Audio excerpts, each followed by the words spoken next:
ಜಣುದೀಂ ತದ ಜಣುದೀಂ ತದ ತೀರನ ತೀರನ ತೀರನ ತದ ಜಣುದೀಂ ತದ ಜಣುದೀಂ ತದ ತೀರನ ತೀರನ ತೀರನ ತದ ಜಣುದೀಂ ತದ ಜಣುದೀಂ ತದ ತೀರನ ತದ ಜಣುದೀಂ ತದ ಜಣುದೀಂ ತದ ತೀರನ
ಸ್ಕೂಲ್ ಹೇಗಿದೆ ಅಂತ ನೋಡ್ಕೊಂಡು ಬಂದ್ವಿ.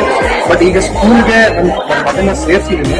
ಬಟ್ ಸೇರ್ಸಿದ್ಮೇಲೆ ಗೊತ್ತಾಗ್ತಾ ಇದೆ ಸ್ಕೂಲ್ ಸೇರ್ಸಿಲ್ಲ, ಮನೆ ಫ್ಯಾಮಿಲಿ ಇರೋ ವಾತಾವರಣ ಅಂತ ಒಂದು ಶಾಲೆಗೆ ಸೇರ್ಸಿದ್ರಿಂದ ತುಂಬಾ ಖುಷಿ ಆಗ್ತಾ ಇದೆ. ನಾನು ಸೇರ್ಸಿದ್ಮೇಲೆ ಸೇರ್ಸಕ್ಕಿಂತ ಮುಂಚೆ ತುಂಬಾ ಕಡೆ ವಿಚಾರಿಸಿದ್ವಿ, ಬಟ್ ಬೇರೆ ಕಡೆ ಈ ತರ ಇದು ಅಂತ ಗೊತ್ತಿಲ್ಲ. ಒಂದು ರಿಫ್ರೆಶ್ಮೆಂಟ್ ಇವತ್ತು ನಮ್ಗೆ ತಗೊಂಡಿರೋದಾಗ್ಲಿ ಅಥವಾ ಎಲ್ಲ ಮಾತಾಡ್ಸಿರೋದಾಗ್ಲಿ ತುಂಬಾ ಖುಷಿ ಆಯ್ತು, ತುಂಬಾ ಚೆನ್ನಾಗಿತ್ತು. ನೋಡೋಣ ಮುಂದೆ ಇನ್ನೂ ಚೆನ್ನಾಗಿರುತ್ತೆ ಅಂತ ಅನ್ಕೊಂಡಿದ್ದೀನಿ. Thank you.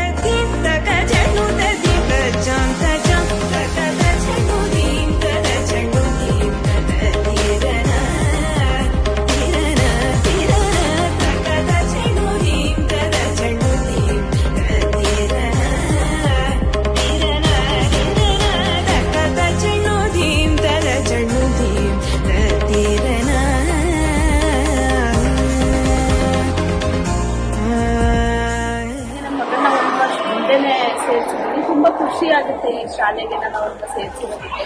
ಮೊದಲನೇದು ಏನು ಸಂತೋಷ ಆಗುತ್ತೆ ಅಂದ್ರೆ ನಮ್ಮ ಹಿಂದೂ ಸಂಸ್ಕೃತಿಯನ್ನು ತುಂಬಾ ಚೆನ್ನಾಗಿ ಹೇಳ್ಕೊಡ್ತಾರೆ ಮಕ್ಕಳಿಗೆ, ಅದು ತುಂಬಾ ಖುಷಿ ಆಗುತ್ತೆ. ಇನ್ನೊಂದು ಎಜುಕೇಶನ್ ಎಲ್ಲ ತುಂಬಾ ಚೆನ್ನಾಗಿದೆ, ಮತ್ತೆ ಮಕ್ಕಳು ತುಂಬಾ ಕಲಿತಾರೆ, ನಮ್ಮ ಸಂಸ್ಕೃತಿ ಕಲಿತಾರೆ, ಹೇಗಿರ್ತಾರೆ ದೊಡ್ಡವ್ರ ಜೊತೆ ಹೇಗಿರ್ತಾರೆ ಗೌರವವಾಗಿರ್ತಾರೆ ಹೇಳ್ಕೊಡ್ತಾರೆ. ತುಂಬಾ ಖುಷಿ ಆಗುತ್ತೆ ಈ ಶಾಲೆಗೆ ಸೇರಿಸಿ. ಮತ್ತೆ ಈಗ ಮೊದಲನೇ ದಿನ ಅಂತ ಹೇಳಿ ದೀಪ ಎಲ್ಲ ಹಚ್ಚಿದೆ, ಎಲ್ಲ ಮಾಡಿ ತುಂಬಾ ಖುಷಿ ಆಗ್ತಿದೆ.